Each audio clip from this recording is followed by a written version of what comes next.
The evening sky was slowly turning orange when Martha sat alone in the small garden behind her house. The cold wind touched her wrinkled hands as she stared at the fading sun. It had been years since her husband passed away, leaving her to live quietly in that little home she once shared with her family. The laughter, the smell of food, the music, all were gone now. Her only daughter, Clara, lived in the city, too busy with her own modern life to even call her mother often. Martha never complained. She believed her daughter was chasing her dreams, and that made her proud. But deep inside, she missed her terribly. She often remembered how Clara used to hold her hand as a child and say, "Mom, when I grow up, I'll never leave you alone." Those words were once the warmest part of Martha's heart. But time had changed everything. Clara had grown up, married a rich businessman, and moved into a grand apartment where everything looked perfect, except love. That day, Martha received a call from Clara after almost 3 months. Clara's voice was sharp and quick. "Mom, I need you to come stay with me for a few weeks.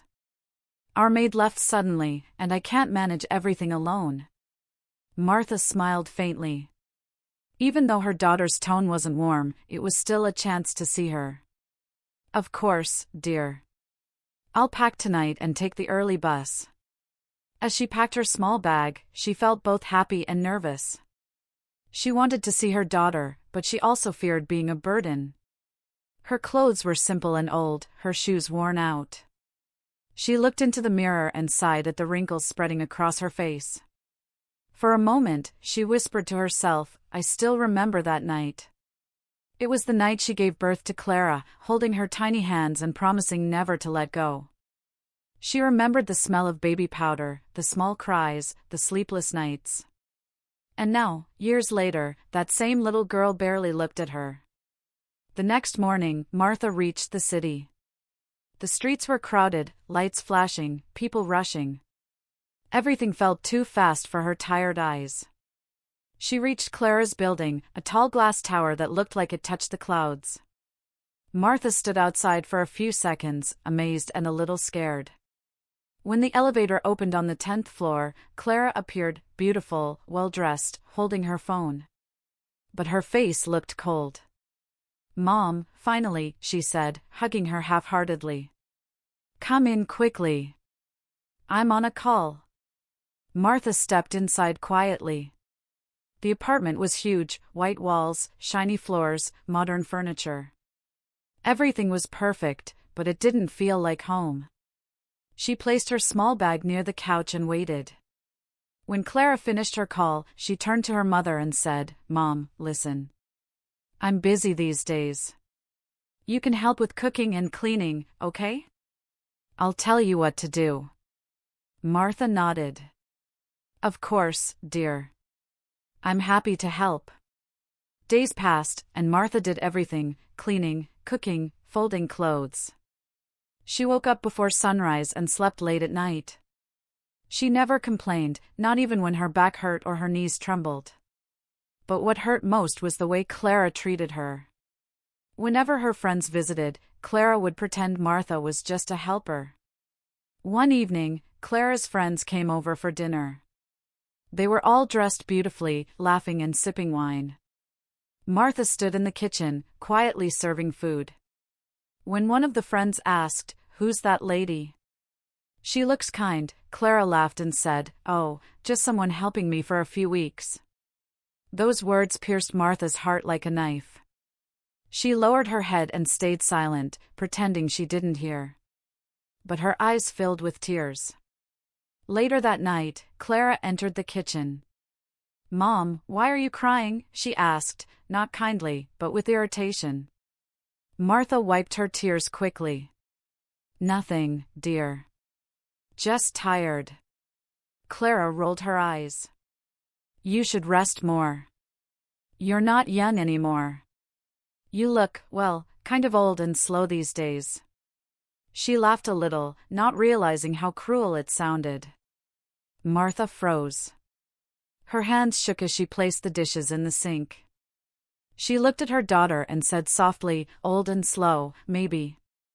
But I did everything for you, Clara." Clara shrugged. "I know, Mom, but times have changed. You can't expect me to treat you like before. I have a reputation, guests, work.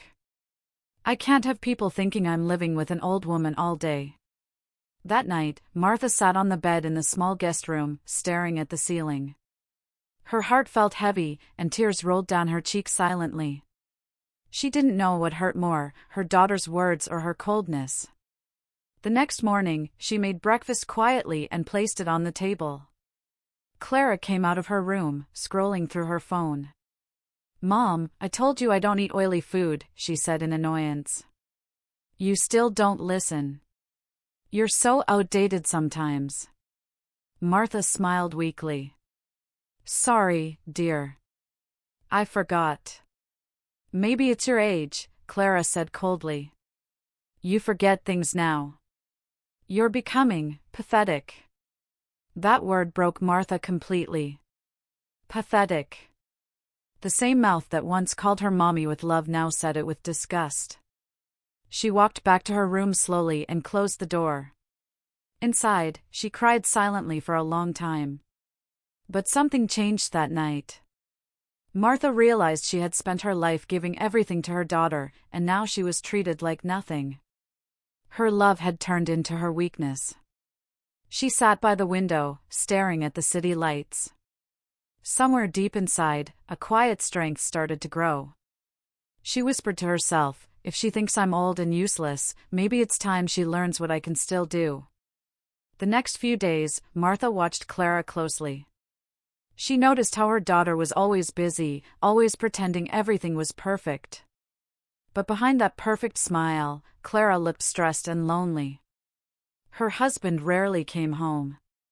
They argued often, and sometimes Martha could hear Clara crying in her room at night. One afternoon, while cleaning the living room, Martha found a letter on the table. It was from the bank, an overdue payment notice. She quietly placed it back and said nothing. That night, she heard Clara talking on the phone, panicked and angry. "No, I can't tell him. He'll kill me if he finds out about the money." Martha pretended to be asleep, but her mind was racing. Something was wrong. Clara was hiding a big problem. The next morning, Clara acted normal, but her eyes looked tired and scared. Martha wanted to ask her what was wrong, but she stayed silent. She knew her daughter wouldn't tell her. Not now. But fate had its own plan. That evening, when Clara returned home, she was shaking. Her makeup was ruined, her phone clutched tightly in her hand. Martha rushed to her. "Clara, what happened?" Clara looked at her mother with trembling lips. "Nothing, Mom. Just leave me alone." She ran into her room and slammed the door. Martha stood there, heart pounding. She could hear her daughter sobbing inside. Something terrible had happened, and Martha could feel it. As the night grew darker, the sound of thunder rolled outside. Rain began to pour heavily, beating against the windows. Martha sat on the couch, waiting, listening to the rain. Suddenly, she heard a loud crash from Clara's room. She jumped up and ran toward it. Her heart was racing. When she opened the door, she froze. The scene inside made her gasp, her hands covering her mouth in shock.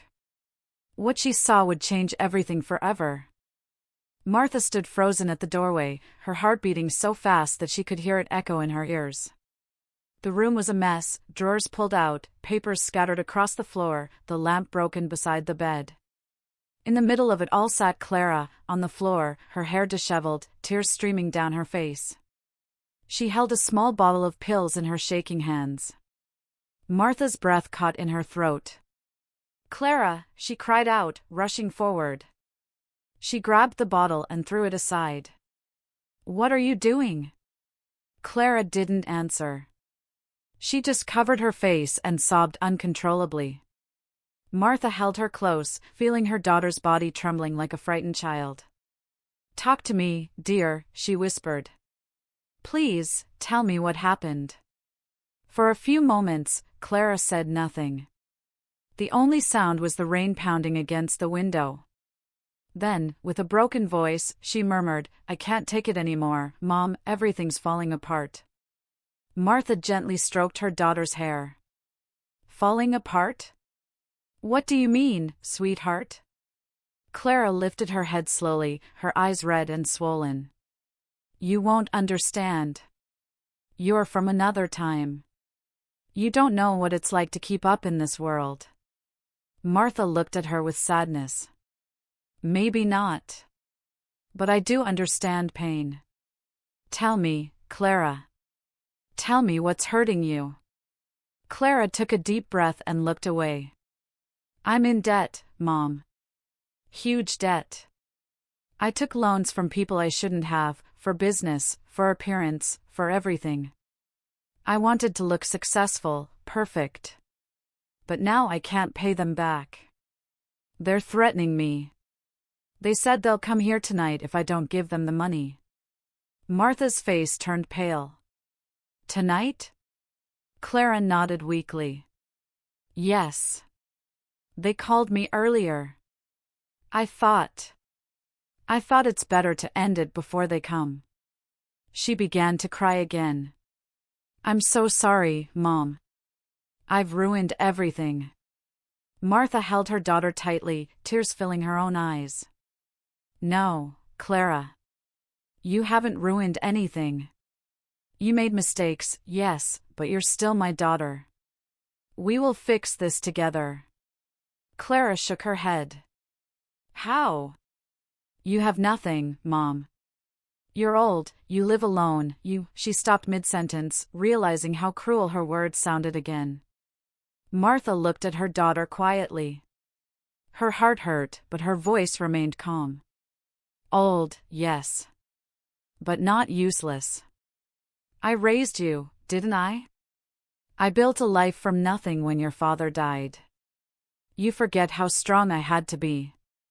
The room fell silent. For the first time in years, Clara saw something new in her mother's eyes, a quiet strength, the kind that didn't need to shout to be heard. Suddenly, there was a loud knock at the door. Both women froze. The knock came again, harder this time. Clara's face turned white. "They're here," she whispered.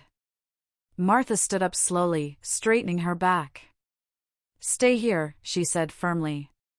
"Let me handle this." Clara grabbed her arm. "No, Mom. Please don't." But Martha gently pulled her hand away and walked toward the door. The hallway light flickered as she approached. The knocking grew louder, more aggressive. She took a deep breath and opened the door. Two men stood there, tall, rough-looking, rain dripping from their jackets. One of them sneered, "Where's Clara?" Martha didn't flinch. "She's not well. Whatever business you have, talk to me." The man laughed. "Talk to you? Who are you, her maid?" Martha's eyes didn't move. "I'm her mother." The laughter stopped. The taller man crossed his arms. "Then tell your daughter to pay up. We don't care who she is to you. If she doesn't have the money by tomorrow night, she'll regret it." Martha nodded slowly. "You'll get your money," she said in a calm but steady voice. The men exchanged glances and walked away, leaving wet footprints behind. Martha closed the door quietly, locking it. When she turned around, Clara was standing behind her, crying again. "Mom, what have you done? You can't promise them that." Martha walked past her and sat on the couch. "Go wash your face. Sit down. We'll figure this out." Clara obeyed silently, sitting beside her mother like a small child again. "We don't have the money, Mom," she said softly. "They'll come back. They'll hurt us." Martha looked down at her hands, thinking deeply. She had some savings, very little, but she also remembered something else. Years ago, her husband had a small piece of land in the village, left untouched after his death. It wasn't worth much, but maybe enough to help. She looked up. "I still have your father's land. I never sold it. Maybe it's time. Clara looked shocked.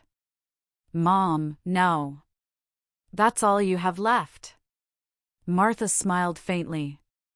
And you're all I have left. The room fell silent again. Clara looked at her mother, and for the first time, she didn't see an old and pathetic woman. She saw someone who had survived everything, loss, loneliness, and pain, and still stood strong. The next morning, Martha woke early. She made tea, packed a small bag, and said, "I'll go to the village. It's only a few hours away. I'll see if someone can buy the land quickly." Clara followed her to the door, guilt written all over her face. "Mom, please. I can't let you do this for me." Martha smiled gently. "You don't have to let me. I'm your mother. This is what mothers do." The journey to the village was long and quiet. The bus moved slowly through fields and small houses. Martha stared out the window, lost in thought. She remembered the last time she was there, with her husband, years ago, before life became so heavy. When she arrived, the air smelled of rain and wet soil. The old village road was still the same, lined with trees that whispered in the wind. She met with an old friend of her husband, Mr. Harris, who now handled land sales. "Martha!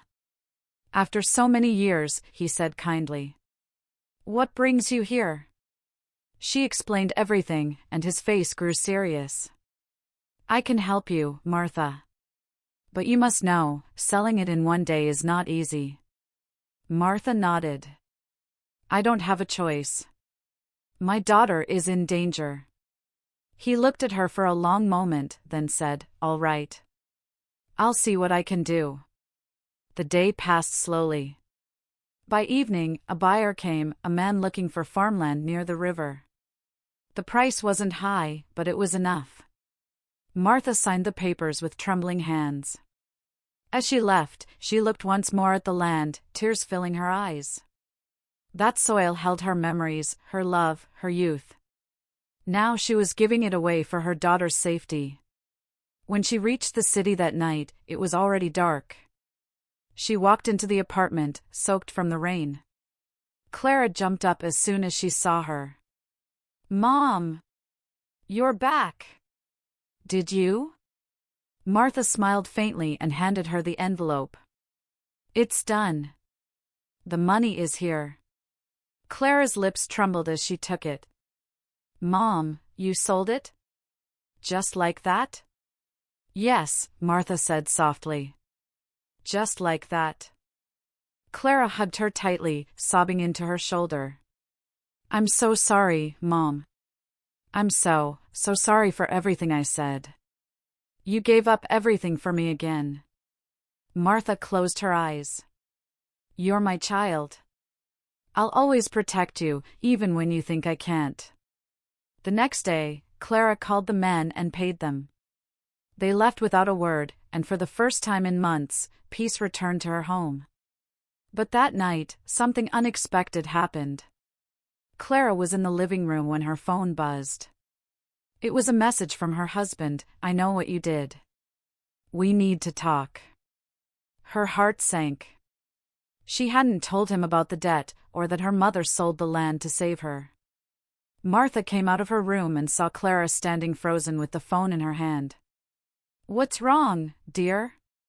Clara looked up slowly, fear in her eyes.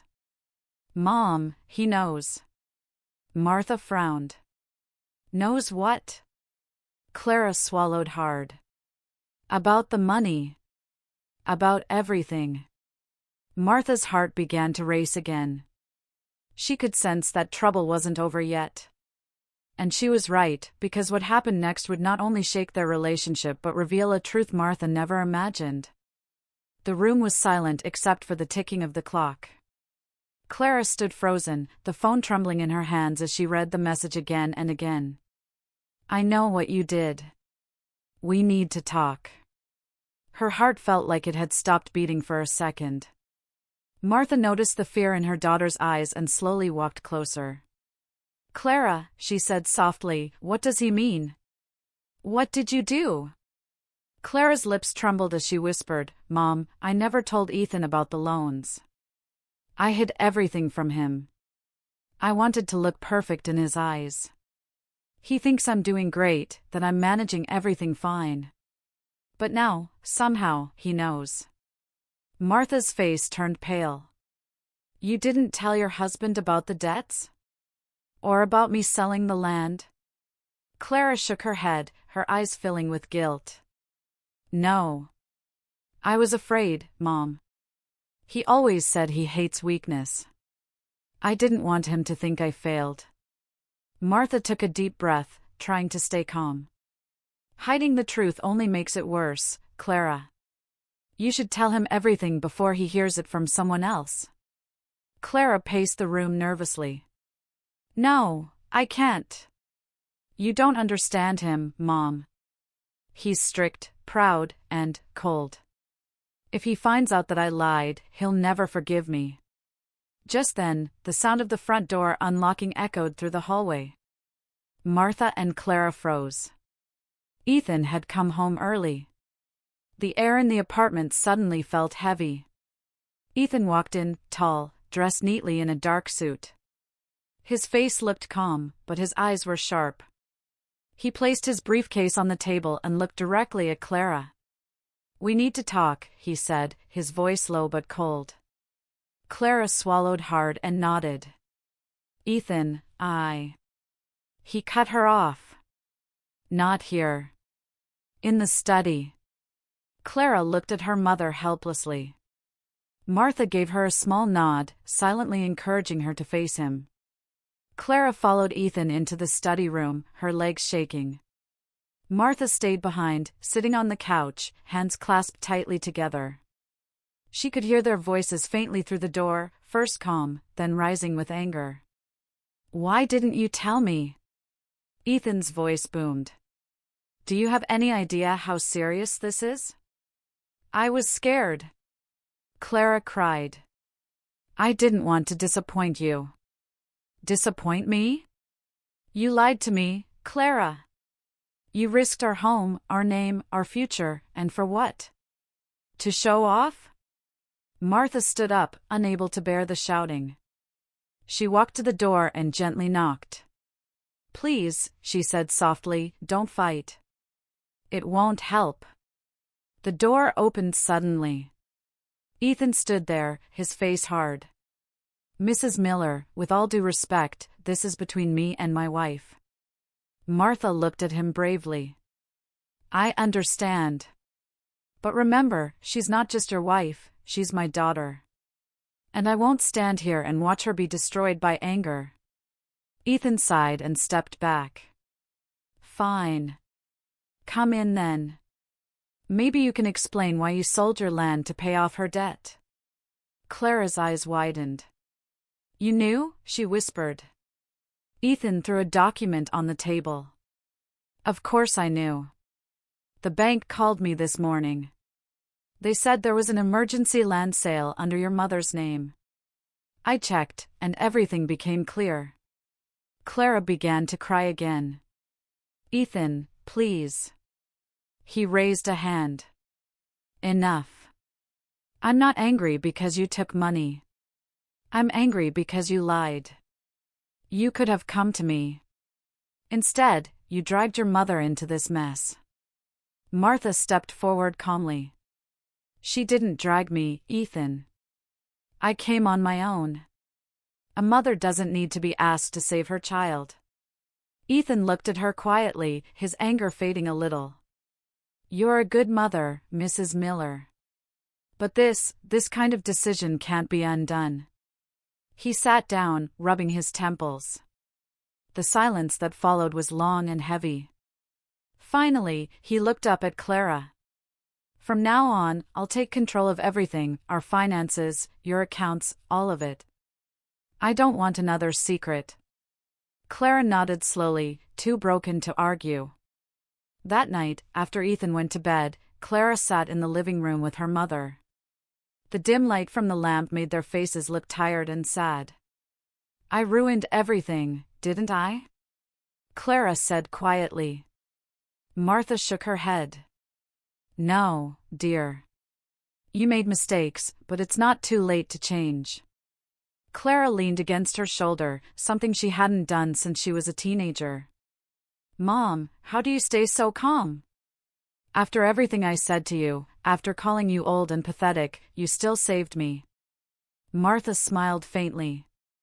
Because love doesn't disappear, Clara. You can insult it, ignore it, but it stays. A mother's heart doesn't stop caring.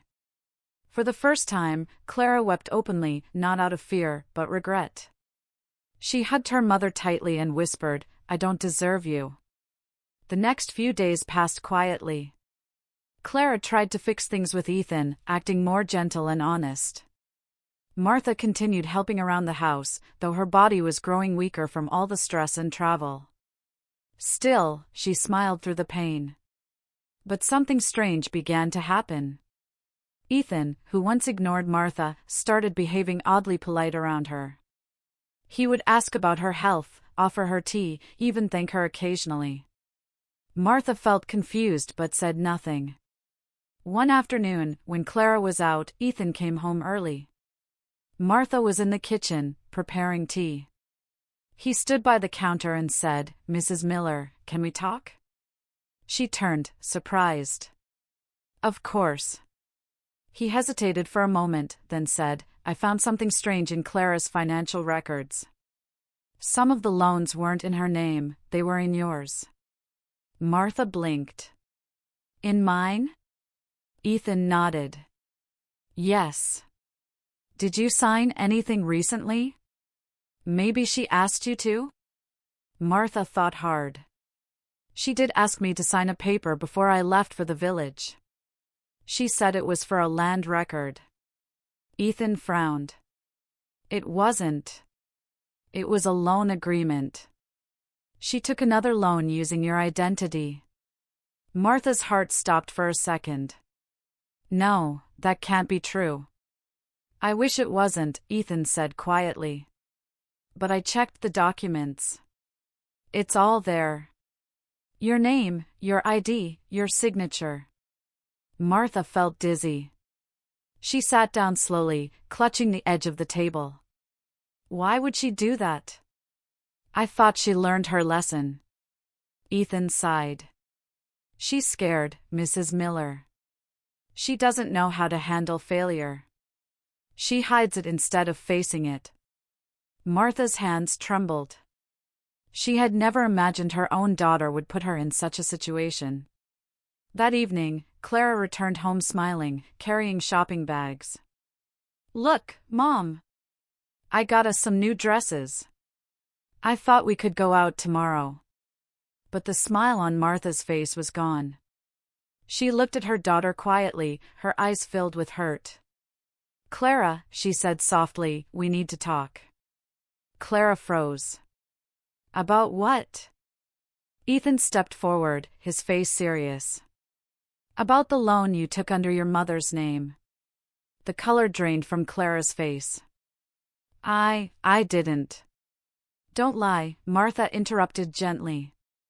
Her voice was soft, but it carried a strength that silenced the room. I know everything. Ethan told me.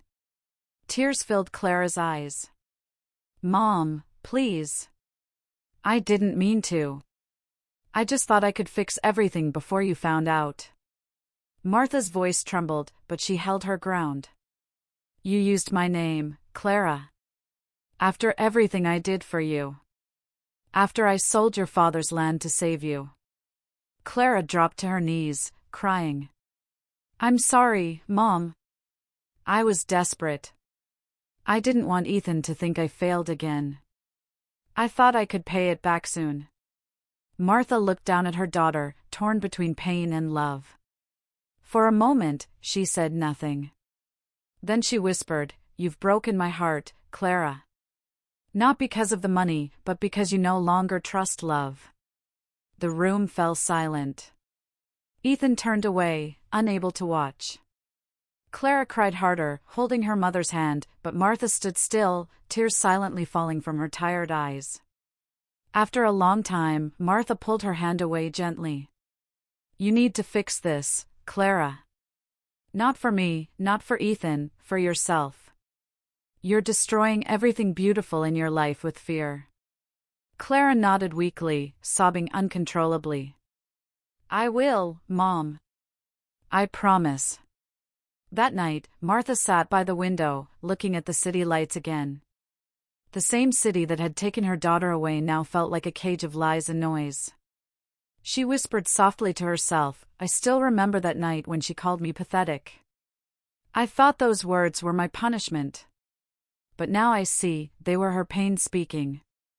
As she watched the rain begin to fall again, Martha made a decision. She would stay, not just to clean or cook, but to help her daughter rebuild her life from the ground up. But she didn't know that another secret, far bigger than any debt, was still waiting to be uncovered. A secret that could change everything once more. The night was quiet, yet Martha couldn't sleep. She sat by the window, her fingers curled around a cold cup of tea, watching the faint city lights blink like distant stars. Clara had gone to bed hours ago after crying herself to sleep, and Ethan had locked himself in his study. The apartment that once felt so lively now carried a heavy silence, a silence filled with regret, guilt, and secrets. Martha's thoughts wouldn't rest. The memory of Clara's tears, her trembling hands, her broken words, they replayed again and again in Martha's mind. A part of her heart wanted to forgive instantly, to hold her daughter like she used to and tell her everything would be fine. But another part of her, the part that had been hurt again and again, whispered that something wasn't right. There was still something Clara wasn't telling them. The next morning, Martha woke early. She went to the kitchen to prepare breakfast, but she noticed Clara's phone left on the counter, still charging. The screen lit up with a message. Unknown number, you think you can hide from us? You owe more than you told your husband. Pay before Friday, or your mother will pay for you. Martha's heart nearly stopped. Her hands began to shake as she read the words. She read it again and again, hoping she misunderstood. But no, there was no mistake. Someone was threatening Clara and her. Just then, Clara walked in, looking pale but calmer than yesterday. Martha quickly locked the phone screen, pretending she hadn't seen anything. Morning, Mom, Clara said softly. I'll help you today. Martha forced a smile. Good morning, dear. But her heart was pounding fast. Throughout breakfast, she couldn't stop glancing at her daughter. Clara smiled now and then, trying to act normal, but Martha could see the fear behind her eyes. She wanted to ask about the message, but she didn't want to push too soon. Later that afternoon, Ethan left for work, and Martha finally decided to speak. Clara, she said, sitting beside her, I need to ask you something important. Clara looked up, surprised. What is it, Mom? Martha took a deep breath. Who's threatening you? The color drained from Clara's face. What are you talking about? Martha placed her daughter's phone on the table. The message. I saw it this morning. For a moment, Clara said nothing. Then her eyes filled with tears again. Mom, please, I didn't want you to know. Know what? Martha asked softly, her voice calm but trembling. Clara covered her face. After you sold the land, I paid the 2 men. But I didn't tell you. I still owed money to someone else. A much worse person. Martha's blood ran cold. Who? Clara hesitated, then whispered, a man named Victor. He's not like others, Mom. He's dangerous. I borrowed money from him months ago for my business. When I couldn't pay, he threatened me. I thought I could manage, but now he's found out where I live. Martha's eyes widened. And you didn't go to the police? Clara shook her head quickly. I can't. If Ethan finds out, he'll leave me. Victor said he'll ruin my husband's company if I go to the police. Martha stared at her in disbelief. Clara, you're living in fear because of lies. You're trapped in your own web. Clara began to cry again. I know, Mom. I'm sorry. I've been so foolish. I wanted to make everyone proud, but now I've only made things worse. Martha stood up, pacing slowly. She was scared, but beneath that fear, she felt a familiar strength rising again, the same strength that had carried her through widowhood, poverty, and loneliness. She looked at Clara and said, "You're not alone in this. I'll talk to him." Clara's eyes widened. "No, Mom. You can't. He's dangerous." But Martha didn't listen. A mother doesn't hide from fear when her child is in danger. That evening, while Clara rested in her room, Martha took the phone and replied to the message. "Meet me tomorrow evening at the park near Riverside Lane. I'll bring what you want." Her fingers trembled as she sent it. She didn't have money, but she had courage. The next day moved painfully slow. Martha spent the morning cleaning, cooking, and pretending everything was fine. But inside, she was scared. She prayed quietly, asking for strength, asking that Clara never find out what she was planning. By evening, the sun was low in the sky, painting everything in shades of orange and gold. Martha wrapped a shawl around her shoulders and left the house quietly. She took the bus to Riverside Lane, where an old park sat almost forgotten by the city. The air smelled of damp grass and rusted swings. She sat on a bench, her heart pounding, waiting. A few minutes later, a tall man in a leather jacket appeared from the shadows. His face was sharp, his voice low. "You must be Clara's mother." Martha nodded slowly. "Yes." He smirked. "You're brave to come here alone. So, do you have my money?" Martha looked at him straight in the eyes. "No. But I can get it if you give us time." The man's smile faded. "Time is expensive, old lady." Martha stayed calm. "Threatening us won't make the money appear faster. But hurting us will make things worse for you. The police already know about the loans." That was a lie. But Martha spoke it so calmly that Victor hesitated. "The police?" he said slowly. Martha nodded. "Yes. They're watching Clara's accounts now. If anything happens to us, your name will be the first they look for." For a moment, Victor said nothing. He just stared at her, trying to read if she was bluffing. Then he stepped closer and whispered, "You've got guts, old woman. But don't play games with me. You have 1 week. After that, you'll regret it." He turned and disappeared into the shadows. Martha let out a deep, shaky breath, her knees trembling. She sat there for a few more minutes, trying to calm herself. The cold wind brushed her face, and she whispered, "Please, God, protect my child." When she finally returned home, Clara was pacing nervously. "Mom! Where were you? I was so worried." Martha placed her shawl on the chair and said quietly, "I met him." Clara's face turned pale. "What? You did what?" "Mom, are you insane?" Martha looked tired but firm. "He won't bother us for a week. But we need to plan. You must tell Ethan the truth now." Clara shook her head in panic. "No, I can't. He'll hate me forever." Martha grabbed her shoulders gently. "Do you want to live like this forever? Hiding, lying, waiting for fear to knock on your door?" Tears rolled down Clara's cheeks. "I just wanted to be good enough, Mom." Martha cupped her face lovingly. "You already were, Clara. You just couldn't see it." The two women hugged tightly, their tears mixing. The next morning, Clara finally told Ethan everything, the debts, the threats, and even Martha's secret meeting. Ethan was silent for a long time. Then, surprisingly, he didn't yell. He simply said, "I wish you'd told me sooner. I can fix this." He made a few calls, reached out to a lawyer friend, and promised to handle Victor legally. For the first time, hope filled the air again. But just when it seemed like things might get better, fate took another turn. That night, when everyone was asleep, a loud crash shattered the silence.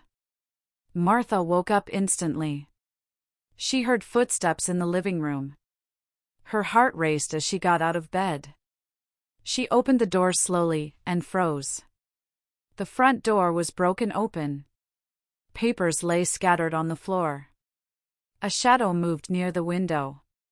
Martha whispered, "Who's there?" The shadow turned, and she saw him. Victor. He was inside the house. Martha gasped. "Please, don't do this." Victor smirked. "Your daughter made me look like a fool. Now I'll take what's mine, one way or another." Before Martha could scream, he stepped closer, his hand reaching into his pocket. At that moment, a light turned on behind them. It was Ethan. He stood there, phone in one hand, something sharp in his eyes. "I already called the police," he said coldly. "You should leave before they arrive." Victor froze for a second, then cursed under his breath and ran toward the door. The sound of sirens echoed faintly in the distance. Martha sank to the floor, shaking. Ethan rushed to her side. "Are you okay?" She nodded weakly, tears rolling down her cheeks. "Yes. I'm fine." Clara came running out, her face white as snow. She fell to her knees beside her mother. "Mom, I'm so sorry, this is all my fault." Martha hugged her tightly, crying softly. "It's over now, dear. It's over." But deep down, she knew it wasn't truly over yet. Something still didn't feel right. Because just before Victor ran, Martha noticed something in his hand, something shiny that looked like a photograph. And for a brief second, she saw the face in that photograph. It wasn't Clara's. It was hers. The night after the break-in was long and sleepless. The police had come, searched the house, and taken Victor's description. They promised to catch him soon. Ethan gave his statement, Clara cried in guilt, and Martha sat quietly in the corner, staring into space. But her mind wasn't quiet. It kept replaying that one moment, that photograph in Victor's hand. It wasn't a clear view, but she was certain of what she saw. Her own face.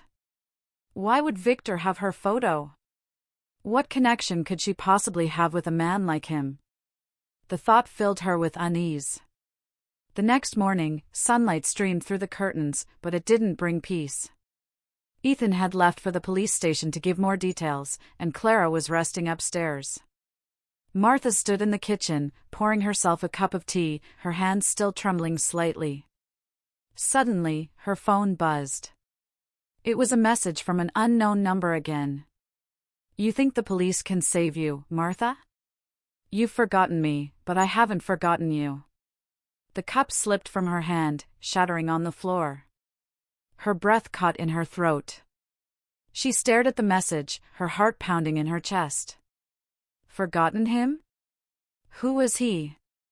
Her mind raced back through the years, faces from the past flashing before her eyes, people she had known when she was young, before Clara was born, before her husband died. And then, slowly, one memory began to surface, a memory she had buried long ago. It was from more than 20 years ago, when Martha was working at a local clinic. A man had come there once, badly injured, desperate, and angry.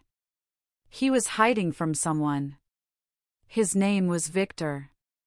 Back then, he wasn't a criminal, at least not openly. He had begged her for help. She treated his wounds, gave him food, and let him rest in the storeroom for one night. But when she asked him to leave, he had grabbed her arm and said, "If you ever tell anyone about me, I'll find you." She remembered reporting it to the police quietly afterward, but they never caught him. Years passed, and she thought he was long gone. But now he was back. Her knees went weak. The world around her felt smaller. She realized this wasn't just about Clara's debts anymore, this was about her past. When Clara came downstairs, she saw her mother sitting pale and silent.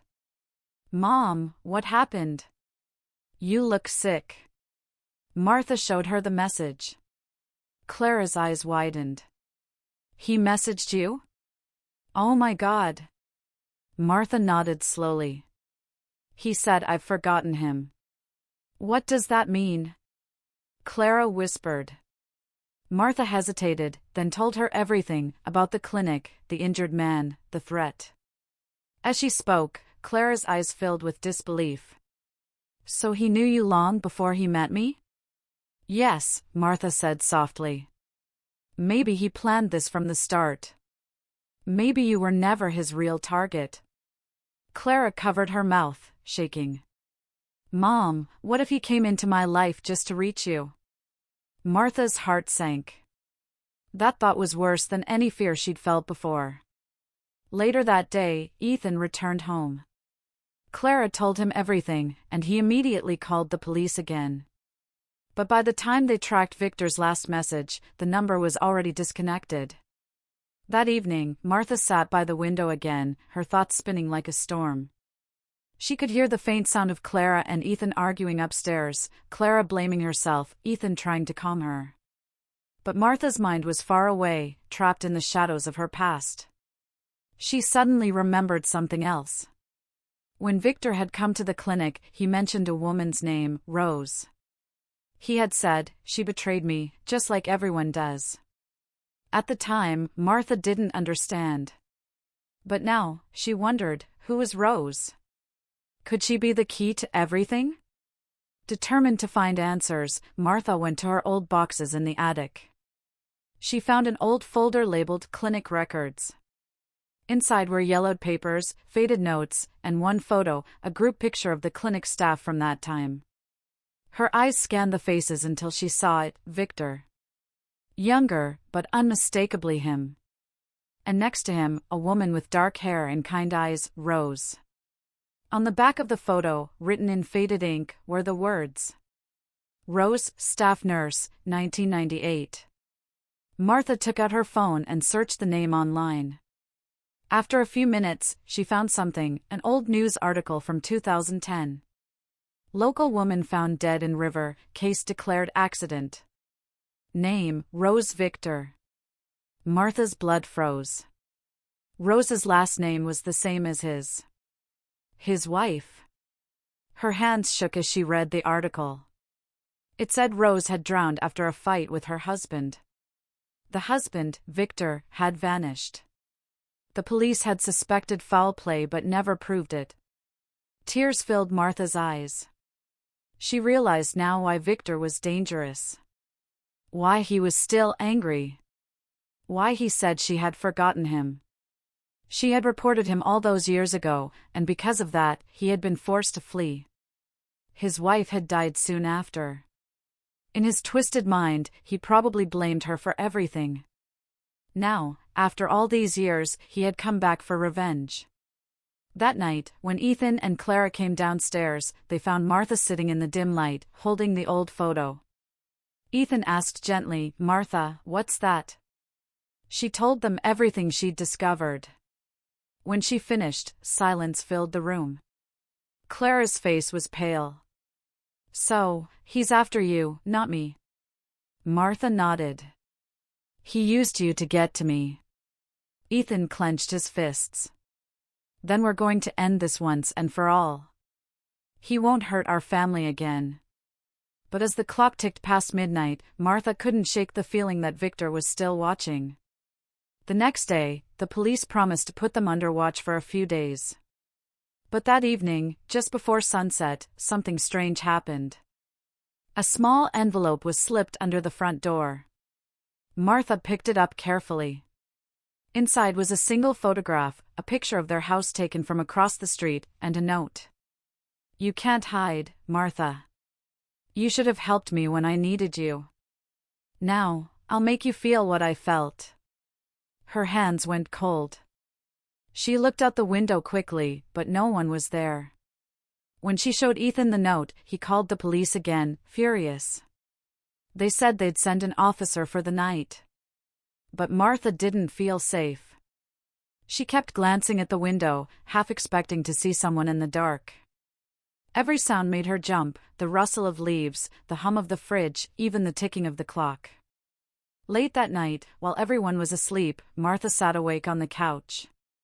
The police car outside flashed faint red lights through the curtains. But then, she heard something, a soft knock. It came from the back door. Martha froze.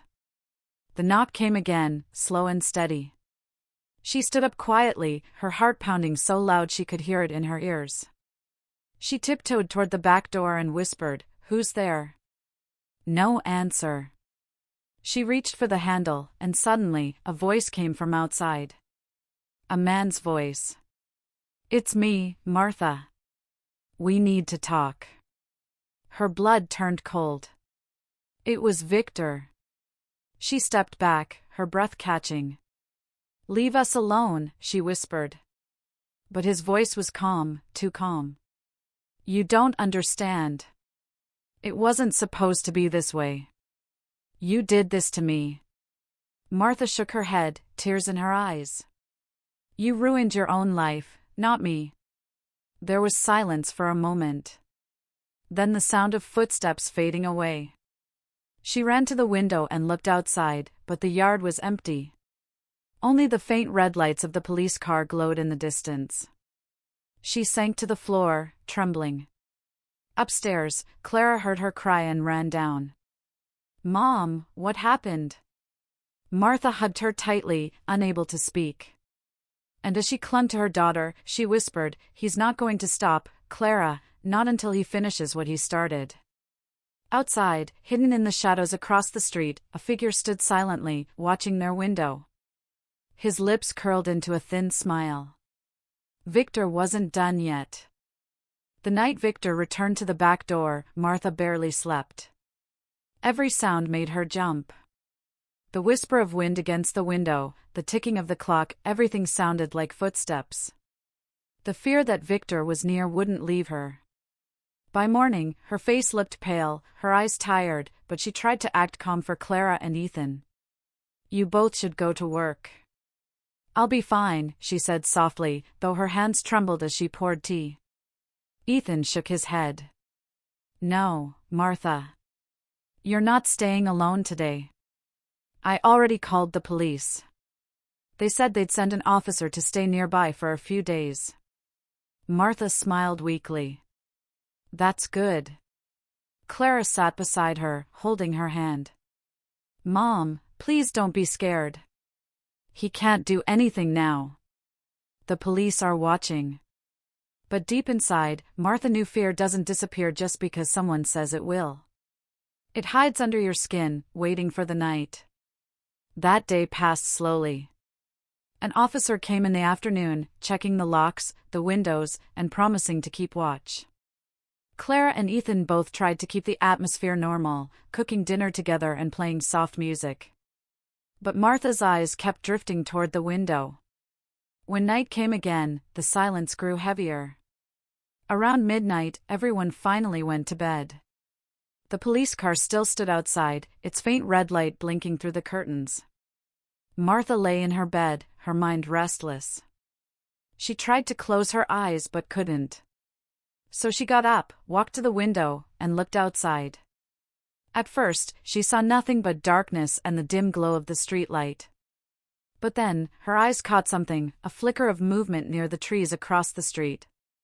Someone was standing there. Her heart stopped for a second. She leaned closer to the glass. The figure was tall, wearing a long coat, and though the shadows covered his face, she felt it. It was him. Victor.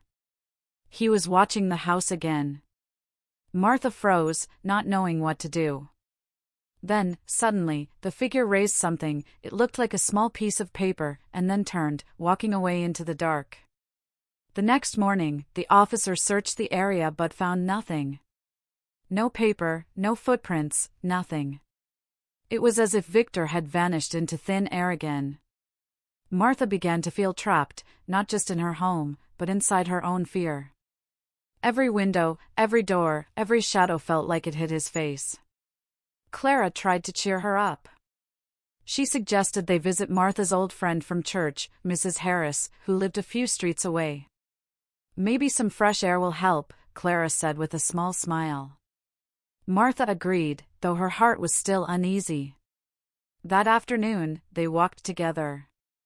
The sun was warm, the street calm, and for a short while, it felt like peace had returned. Mrs. Harris welcomed them kindly, offering tea and biscuits. The women talked for hours, about old times, about faith, about hope. But just as they were leaving, something caught Martha's attention. Across the street, near a telephone pole, a man stood with his back to them. He was smoking a cigarette. His build looked familiar. Clara followed her mother's gaze and froze. "Mom, is that?" Martha nodded slowly. "Yes." Before they could move or call anyone, the man turned his head slightly, and even from that distance, they could see a cold, thin smile. Then he got into a black car and drove away. When they returned home, Ethan was already talking to the police on the phone. "He's following you two now," he said, frustrated. "This has to stop." The police promised to send a patrol car for the next few days. But Martha's heart felt heavier than ever. Victor wasn't just haunting her house anymore, he was haunting her life. That night, she sat alone in her room, staring at the old photo of the clinic workers again. She traced Victor's face with her finger, whispering, "Why me? Why after so many years?" Her mind went back to that day at the clinic, the argument, the blood, the fear. She remembered him begging for help after hurting someone in a fight.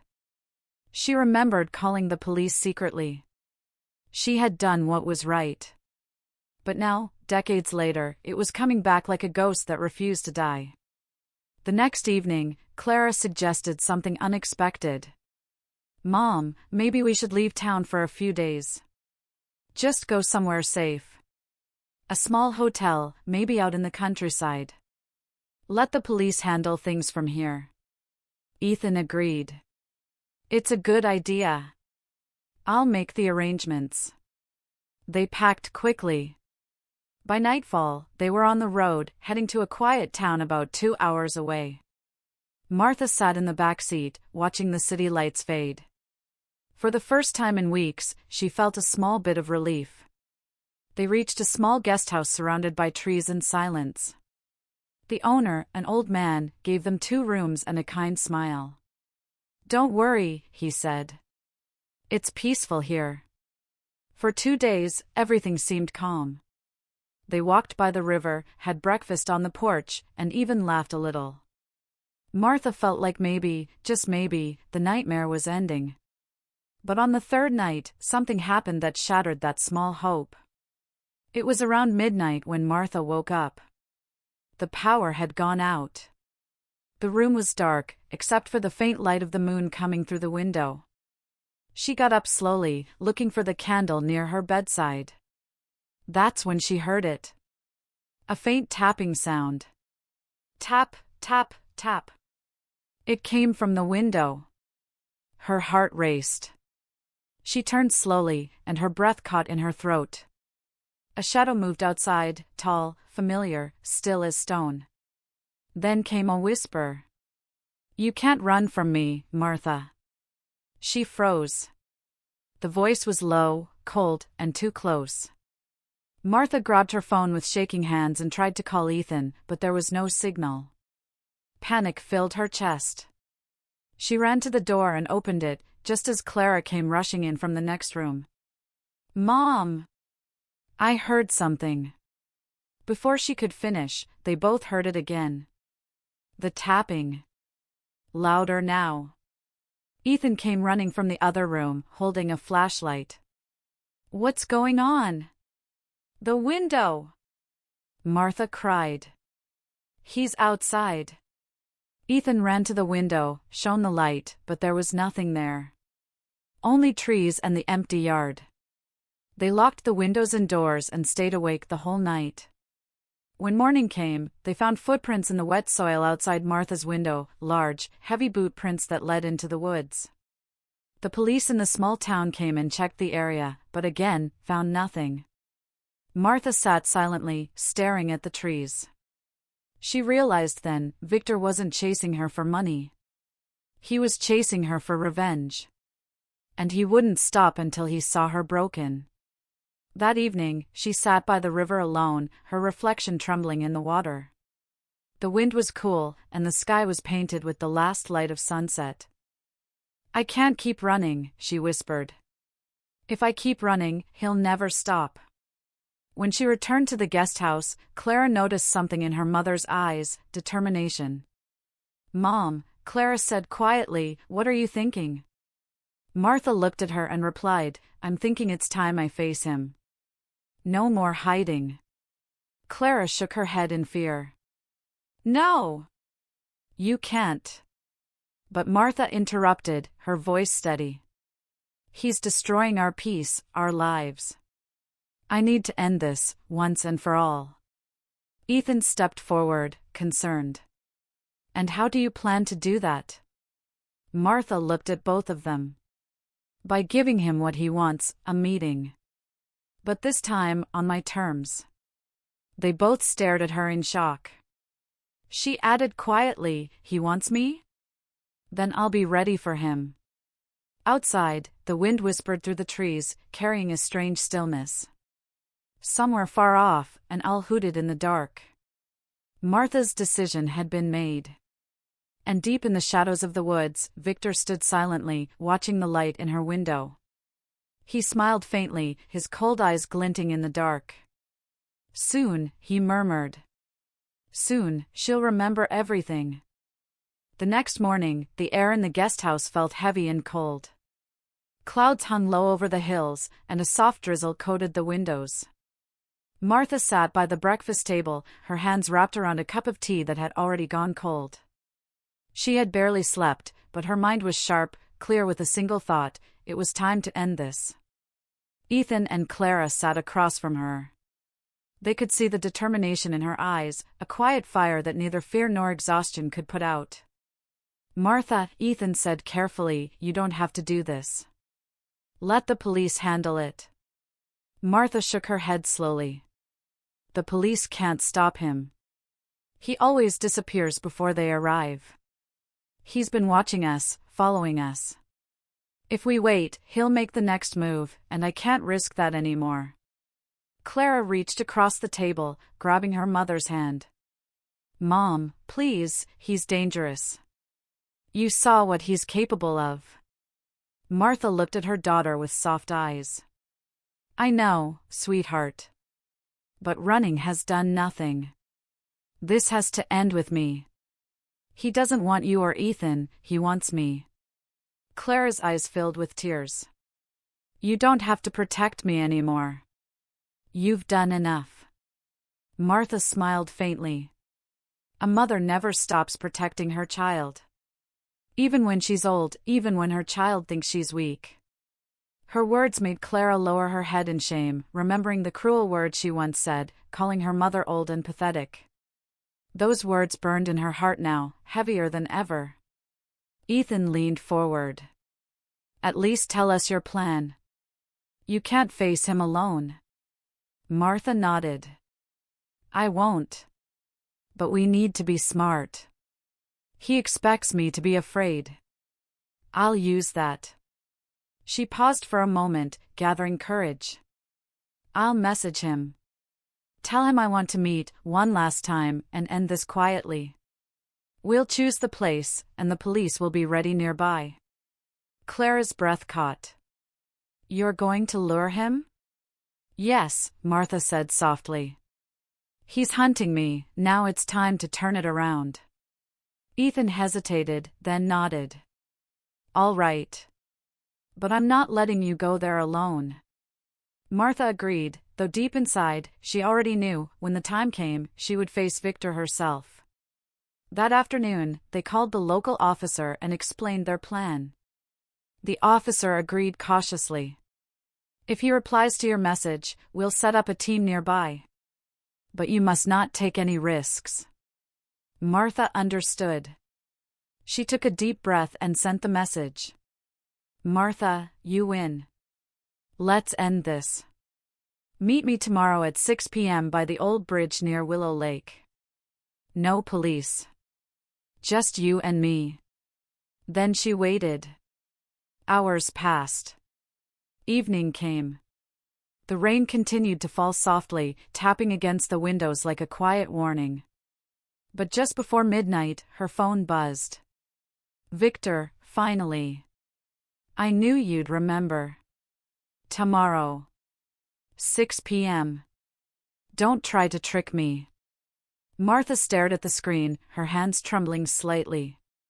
It was happening. The next day arrived gray and cold. The rain had stopped, but the air was still damp, and the sky looked ready to cry again.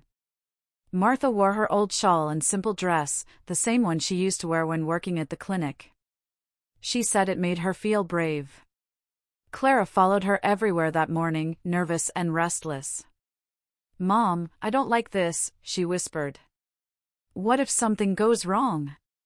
Martha smiled gently. Then it will go wrong for him, not us. Ethan talked to the police and arranged the plan. Plainclothed officers would stay hidden near the bridge. Martha and Victor would meet, and once he revealed himself, they'd move in quietly. By late afternoon, the sky turned orange with the setting sun. The old bridge stood at the edge of Willow Lake, half broken and covered in vines. The water below reflected the dim light like liquid fire.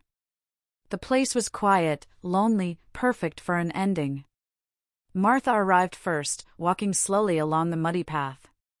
The wind carried the smell of rain and wet wood. Each step felt heavier than the last, but her heart was calm. She had no weapon, no fear, only truth. She stopped at the center of the bridge and waited. Minutes passed. The sky darkened.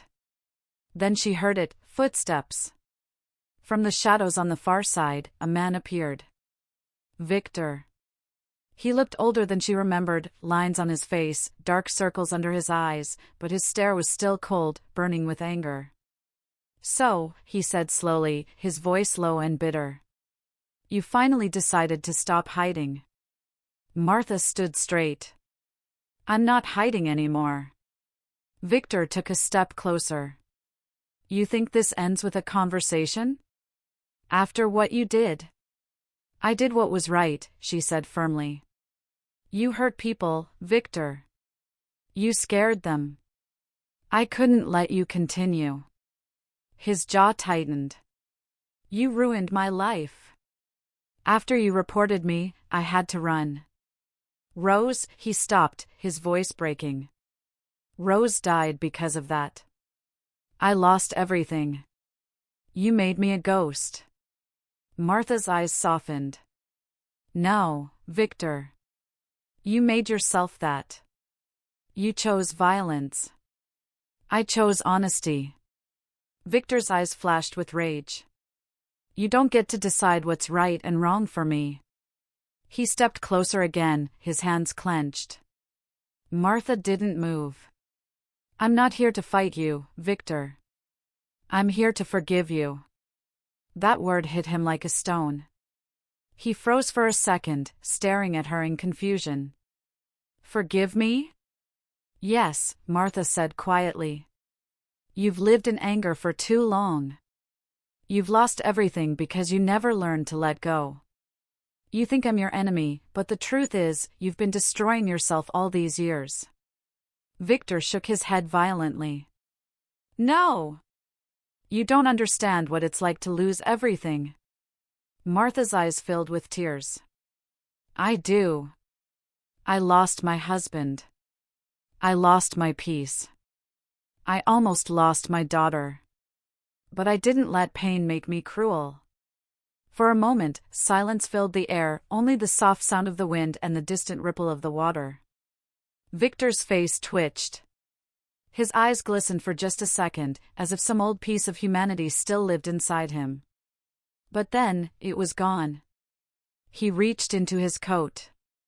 Martha gasped quietly, but before she could step back, Ethan appeared from the trees behind, shouting, "Police! Don't move!" Within seconds, 2 officers emerged from both sides of the bridge, guns raised. Victor froze, looking around. He realized he'd been trapped.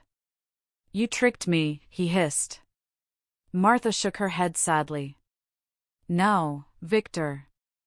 You trapped yourself.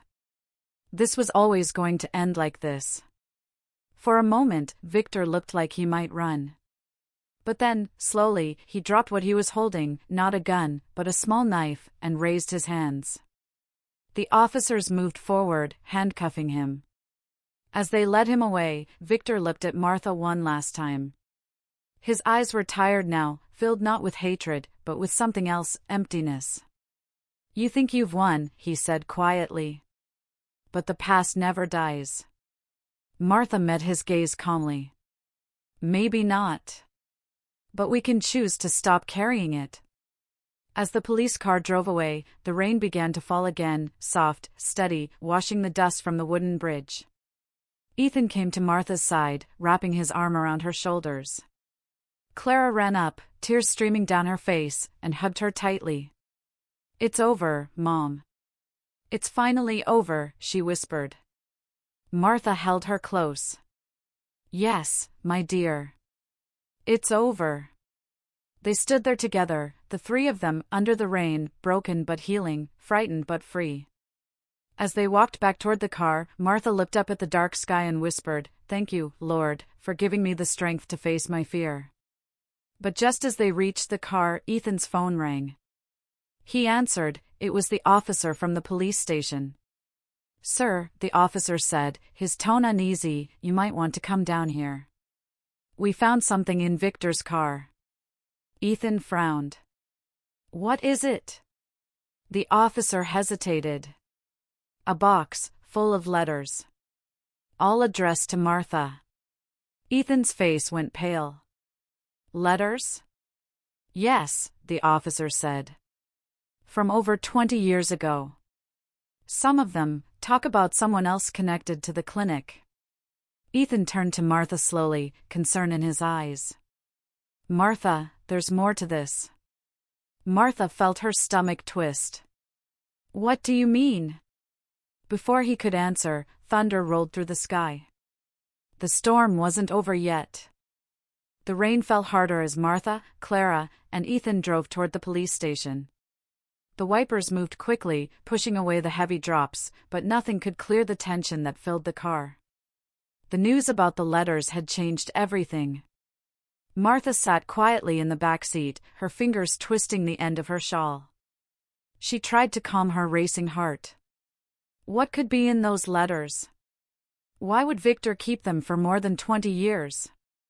When they reached the station, the officer led them to a small room. On the table lay a box, old and damp, with the lid slightly cracked open. Inside were dozens of envelopes, yellowed, worn, and tied with a thin string. Martha's hands trembled as she picked up the first letter. Her name was written on it in faded ink, Martha Green. She unfolded it carefully. The handwriting was shaky, but she recognized it instantly. It was from Rose, Victor's wife. Clara watched as Martha began to read aloud. "Martha, if you are reading this, it means something terrible has happened. I don't know if I'll ever see you again. Please forgive me for what I'm about to tell you. Victor has changed. He's not the man he used to be. He's been doing things at the clinic that scare me. I tried to stop him, but he said if I spoke, he'd hurt you. I kept silent, but I can't anymore. I'm sorry, my friend. I should have warned you sooner." Martha's voice broke as she read the last line. The letter slipped from her fingers, landing softly on the table. Ethan looked shocked. So she knew what he was doing all along? Martha nodded slowly. "Yes, but she was afraid. We were close friends once. I thought she didn't care what happened to me. But all this time, she was protecting me." The officer handed her another letter. "There's more. You should see this one." Martha opened it, her heart pounding harder with each word. "Victor blames you for everything, Martha. He says you destroyed his career when you told the truth. But he doesn't know I kept records, files that prove what he did. I've hidden them in a place only you'll understand, the clinic's old basement, behind the metal cabinet. If anything happens to me, find them. They'll explain everything. Martha's eyes widened. The basement. She turned to Ethan. That cabinet was sealed years ago. The police never searched it, it was rusted shut. The officer frowned. Then we need to go there immediately. The group left the station and drove back to the old clinic, which now stood abandoned at the edge of town. The building looked worse than ever, broken windows, vines crawling up the walls, and the faint smell of mold in the air. When they entered, the wooden floor creaked under their feet. The hallways were dark, lit only by the officer's flashlight. Memories rushed back to Martha, the sound of patients talking, nurses walking, and laughter that once filled this place. Now, it was only silence. They reached the basement door. It groaned as Ethan pushed it open. The air inside was cold and musty. The flashlight beam cut through the dust, revealing old furniture and broken shelves. There, Martha whispered, pointing at a large rusted metal cabinet in the corner. It took effort, but together they pried it open.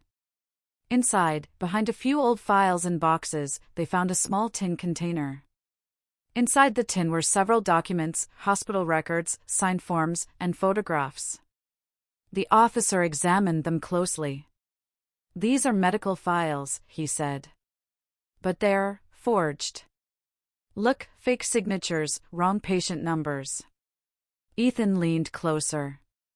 He must have been running some kind of illegal experiment. Martha nodded sadly. He was using patients' names to get government money. I tried to report it, but no one believed me then. That's why he hated me. I exposed the truth, and it cost him everything. Clara put a hand over her mouth. "All these years, you carried that secret alone." Martha's voice was soft but steady. "Yes. I thought if I stayed quiet, it would protect you. But silence never saves anyone, it only gives evil more time to grow." They handed the documents to the police. By the next morning, the evidence made the local news. Victor was officially charged with fraud, identity crimes, and threatening behavior. His dark past was finally exposed. When Martha watched the report on TV, she felt no joy, only peace. The pain, the fear, the shame, all of it began to lift from her heart. That evening, Clara sat beside her mother on the porch. The sky was painted with gold and pink as the sun dipped below the hills. Birds flew across the horizon, and the wind carried the smell of wet earth. For a while, they sat in silence. Then Clara spoke, her voice soft and filled with guilt. "Mom, I don't know how to say this, but I'm sorry. I said horrible things to you. I called you old, useless, pathetic. I was angry and blind. But you're the strongest woman I know." Martha looked at her daughter lovingly. "You were hurt, Clara. Sometimes pain makes us cruel. But you learned. And that's what matters." Tears rolled down Clara's cheeks. "I don't deserve your forgiveness." Martha smiled and touched her hand. "Forgiveness isn't something we earn, dear. It's something we give, because love doesn't stop, even when it's broken." Clara leaned her head on her mother's shoulder. "I promise I'll never take you for granted again." As the evening turned into night, Ethan joined them with 2 cups of tea. He handed one to Martha. "You did it," he said quietly. "You faced everything, and you still stood strong." Martha looked at the steam rising from her cup and whispered, "Strength doesn't come from being young or fearless. It comes from surviving, from getting up again when everyone thinks you can't." Ethan smiled. "Then you're the strongest person I've ever met." Martha laughed softly, her eyes glistening with unshed tears. "Maybe. But I couldn't have done it alone." They sat together in silence, listening to the sound of crickets in the distance. The world felt calm again, the storm had finally passed. The next morning, the sun rose bright and clear. Martha stood in her small garden, touching the petals of the flowers that had begun to bloom after the rain. Life was returning, slow, gentle, beautiful. She whispered to herself, "I may be old, but I'm not done living." Clara came out with a smile. "Mom, breakfast's ready." "And we were thinking, maybe we can fix up the old clinic? Make it a small shelter for women, a place of hope, like it used to be." Martha's eyes shone. "That's a wonderful idea." Together, they began cleaning the place over the next few weeks. Neighbors came to help. The walls were painted again, windows replaced, and laughter filled the halls once more. And on the opening day, Martha stood before a small crowd and said softly, "Once, I was called old and useless. I believed it for a while. But age is not weakness. Every wrinkle, every scar, they tell a story of survival. Never let anyone make you feel small for growing older. Strength has no age." The crowd applauded warmly, and Clara hugged her mother tightly. In that moment, all the pain of the past faded away. Martha had found peace, not because the world had become perfect, but because she had finally forgiven herself and others. As the camera faded on the image of Martha smiling in front of her rebuilt clinic, her voice echoed softly. If you enjoyed this story, please like, subscribe, and share your thoughts in the comments. Remember, never be ashamed of growing old. Some flowers only bloom in the late season of life.